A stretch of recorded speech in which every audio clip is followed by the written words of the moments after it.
In this first module, we will try to understand more in detail what company business processes are and which are the main principles and tools for business process management. This will be the agenda and the topics that we are going to address during these modules. In particular, we will first see some introductory concepts related to business processes. Then we will go in detail on the role that business processes have in modern organization and what strategic business process management means. Then we will switch our attention to some more operational aspects, like how to design and map a business process and how to measure how good a business process is performing. So, we will first start with some introductory concept on business process. First of all, are you able to define what a business process is? I leave you 10 seconds to think about this.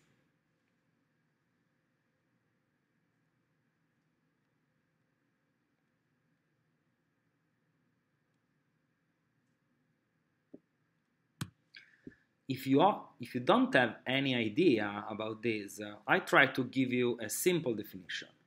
A business process is an organized sequence of activities and decisions aimed at producing an output or outcome actually requested by a customer and to which the customer attributes a clearly defined value.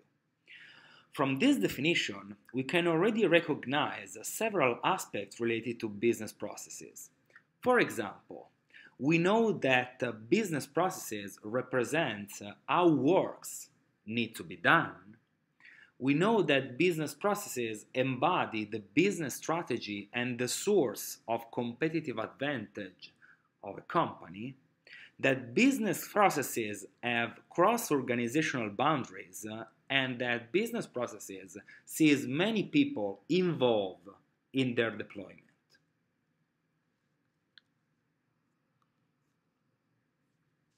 Starting from this, can we represent better which are the key elements of a business process? Let's consider a transformation process. As we can see, a transformation process is made of several steps that arise from a customer input and realize customer satisfaction. All of these involve different departments. From this overview, we can identify a list of key elements that are clear part of a business process. We will go much in detail on these elements in the following slides.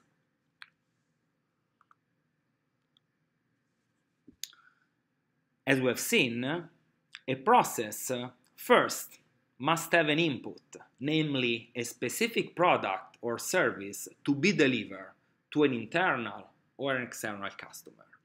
Think about a car made by a car manufacturer or a maintenance service provided on a production line.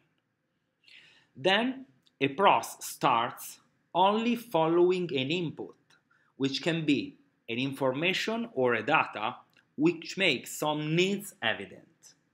Think about the reception of a customer request or the breakage of a machinery on a production line, in line with the content we made about the output. Then a process, when executed, follows a series of steps and activities, which realize its architecture. These steps and activities can be interdependent within each other, for example, on a sequential basis. Think about that a product cannot be stocked until the quality control has not been finished. Or with other processes. For example, think about how marketing satisfy customer demand through the fulfillment process impact how production is planned and distributed on the production line. Then, during the process, may happen that events can occur and impact the process flow itself. Like, for example, the need of the approval by the purchasing director of a supply contract with a contract value that exceeds a certain threshold. Of course, process must be executed only if resources are allocated to each activities. And with resources, we include operators, technical specialists, so all that is related to human resources like manager and so on, but also IT systems and also machineries and also equipment. Finally, also managerial methods used to execute activities are relevant aspects to be considered. I don't know how much you are confident on the topic, but think, for example, of lean management techniques that need to be integrated in the management of production activities.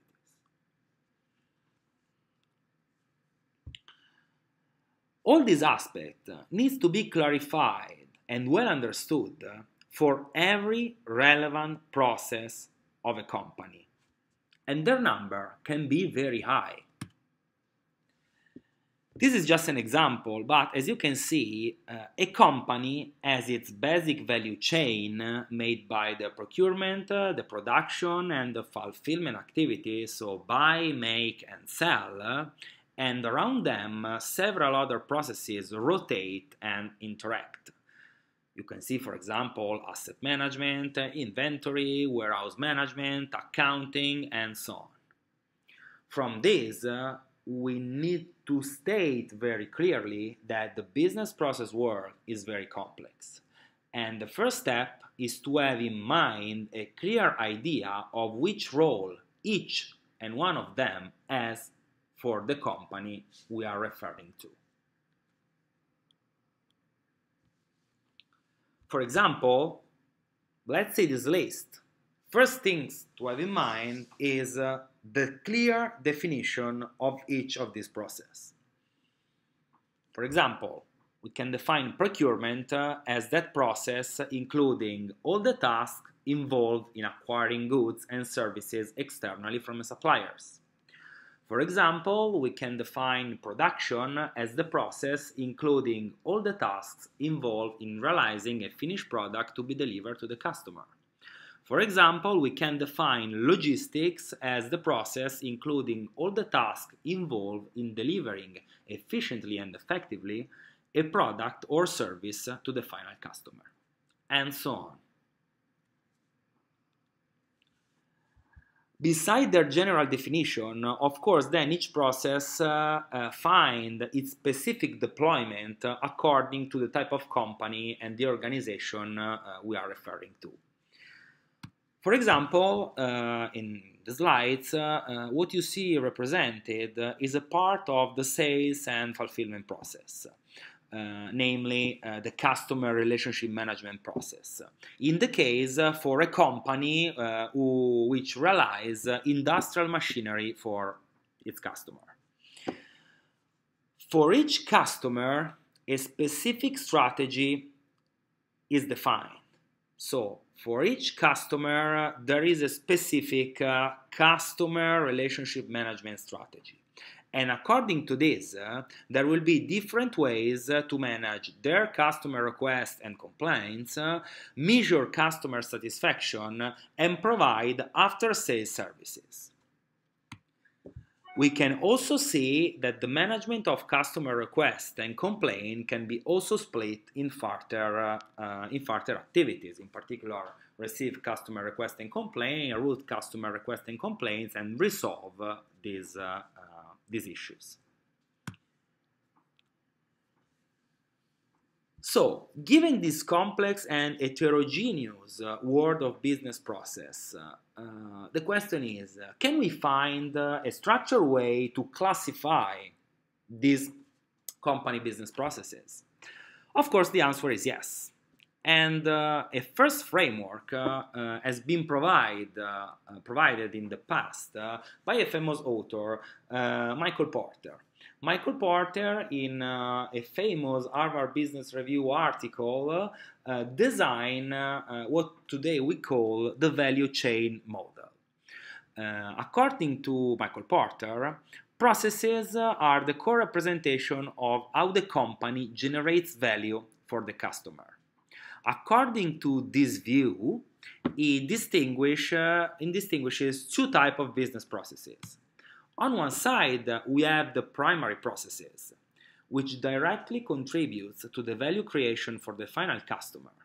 And on the other side, we have the support processes, which are processes not directly seen by the final customer, but which are necessary to the correct execution of the primary ones. In giving this definition, Porter provides also a framework in order to give a more in-depth understanding of what support and primary processes are. As you can see, among the support processes, we have those related to firm infrastructure, such as corporate governance, demand management, and accounting, those related to HR management, those related to ICT and asset management, and those related to procurement activities. And these processes design the higher part of the Porter framework. Among the primary activities, instead, we find all those related to, let's say, operation management, such as the management of inbound logistic activities, the management of production activities, the management of outbound logistics, and the activities of marketing and customer relationship management. In the model, they are represented in the lower part. Please note that this is an old vision. I mean, Porter article and this framework were written in, let's say, in the 80s, and today, of course, many aspects have changed. For example, procurement is no more considered a support process in all the companies and has been integrated in inbound logistics, and also marketing has expanded and customer relationship management is today integrated in the broader marketing activities and marketing process. Anyway, what I want to point out is the fact that it's through the execution of all of these processes that a company is able to create and obtain value for the final customer, thus creating its competitive advantage.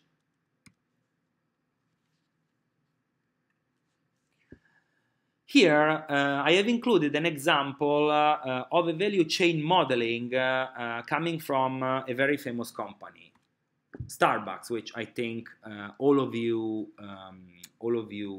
know. In order to be successful on the market, Starbucks has established a clear strategy for each of its processes. Starting from inbound logistics, which refer to the selection of the finest quality of coffee beans by the company appointed coffee buyers from coffee producers in different parts of the world like Latin America, Africa, and Asia. Passing through production, which means establishing and managing the 1,000 stores spread all over the world under different brands like Starbucks Coffee, Tivana, Seattle Best Coffees, and so on. And finishing with the customer relationship management strategy and activities aimed at building customer loyalty through high level of customer service and its stores. Starbucks has clearly defined and diffused and deployed the model of its core business processes in all the departments, in all the divisions that Starbucks have all over the geographical zone in which operates in. I just deep in some example for the primary processes, but similar concepts are present also for support processes. I give you the link here. There is the link to the Starbucks case. You can visit the page and you will find more information and more understanding of Starbucks case and how Starbucks define its process and classify its process according to the Porter model. Of course, the Porter framework is not valid only for manufacturing companies like Starbucks, but can be extended also to service companies like banks, like insurance companies, like hospitals, like media companies, and so on. I've included another example, which is the value chain and the Porter process classification of a famous hospital in London. As you can see from this example, the hospital classify as primary processes these different processes, which of course don't have the traditional Porter classification approach, but instead are distinguished in monitoring and preventing, diagnosing, preparing, intervening, recovering, behaving, and monitoring and managing, which realize the healthcare value chain on primary processes and represent the skeleton of this type of organization. There are also support processes, which again are not following the standard Porter model, but has the same rationale, and in this case are distinguished between informing and engaging, measuring and accessing. This is just an example to make you aware of the fact that apart from the theoretical framework provided by literature or theory, there are always the possibility to adapt this to different type of reality. So the Porter value chain is a general framework which needs to be customized according to the type of company that wants to adopt it in order to classify its processes. Of course, even if the Porter model is very diffuse and intuitive, is quite standard, is of course old-fashioned and also low detailed. Other frameworks exist in literature and also in practice. For this course, I've chosen one, which I think is one of the most diffused apart from the Porter one, which is the American Productivity and Quality Center model, APQC. The APQC model follows the Porter idea and distinguish the business processes in managerial and support processes or services and operating processes. Which is the value adding of this framework, that the APQC model doesn't stop at this level, but then goes a step further, because for each process a structured definition and an ideal structure of each one is provided, also giving an industry perspective. I won't go too much in detail on this. I have put the link of the organization if you want to have a look more in detail at the framework. I will also going to upload some additional material on this, of course, which is not mandatory, but it's just for knowledge completeness.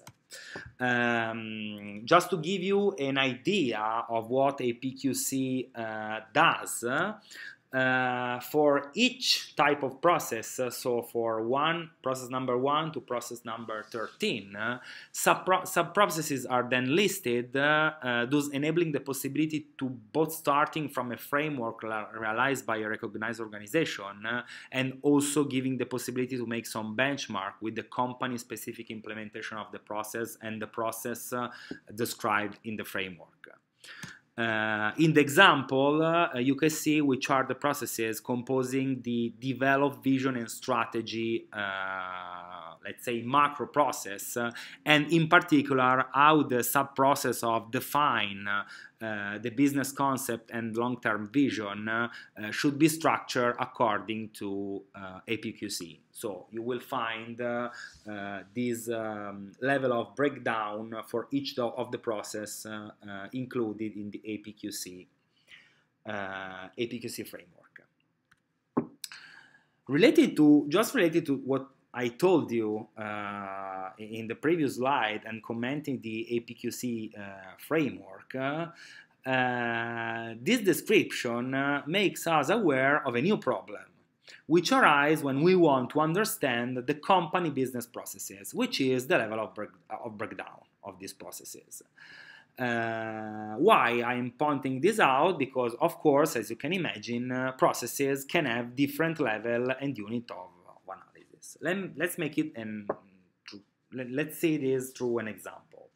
Let's consider the macro process of procurement. Procurement is composed by 4 sub-processes, which are strategic purchasing, sourcing, supply, and control. I don't describe this too much in detail because we will go in depth on this during the course. And each of these sub-processes is composed by phases.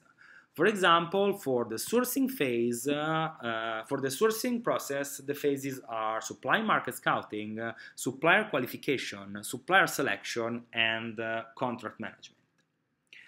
Again, each phase can be then split in activities. For supplier selection, for example, activities are request for quotation, offers evaluation, negotiation, preferred supplier selection. Finally, each activity can also be refined and described through operation. Let's say elementary steps that realize this kind of activities. Why I am showing you this? Because the decision of the level of analysis of a process is, of course, fundamental because it affects both the depth and the completeness of your understanding in case you decide to adopt a too aggregate perspective, but also the complexity of your analysis in case you decide to adopt a too detailed perspective. So it is necessary to understand case by case which is the right trade-off between these two dimensions. More, please keep in mind that processes are rarely executed in a unique and standardized way. In the scope of the analysis, in fact, process variants, what we call process variants, need to be included. And this is a further dimension to be integrated when taking the decision related to the level of breakdown of your representation. For the procurement case that we have commented in the previous slide, if we still consider the sourcing phase, we can see that the execution of the sourcing phase can be differentiated in, let's say, 2 variants. We can distinguish the case in which the sourcing relates to the purchasing of direct materials, such as raw material as metals or components as screen, or to indirect material, such as services, such as office supplies or transportation services. So, in deciding which is the correct level of breakdown of our processes, we should also include the fact that besides the level of breakdown, we can also have for each process and for each phase and also for each activities some possible variants in their execution.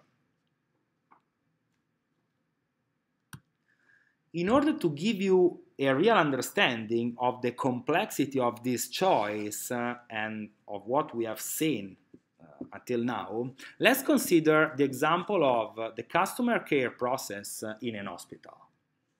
The customer care process can be split in 3 sub-processes: front desk, hospital stay, and release of the patient.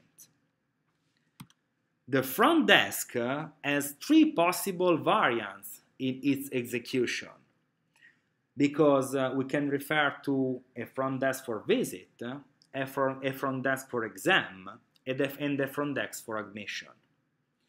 When the front desk is for visit, the phases of this sub-process are reservation and registration and payment. Again, the reservation phase can be executed in different variants. In particular, we can have a telephone reservation, a direct reservation, or an internal reservation. When we are talking about the telephone reservation, the activities to be executed for these phases related to the sub-process of front desk in the variant front desk for visit are phone calls collection, patient data collection, agenda load check, and visit reservation. Which means executed operations such as field basic datasheet, field medical datasheet, and check data completeness and accuracy. Please reflect on the complexity of this. So it's not just choosing the level of breakdown and the possible variance. It's deciding the level of complexity of your analysis. What we have discussed in this example is just one of the possible subprocesses in one of its possible variants and with only one variant for the first phase. So a really very difficult aspect to deal with, and this decision, the criticality of this decision, doesn't have to be underestimated.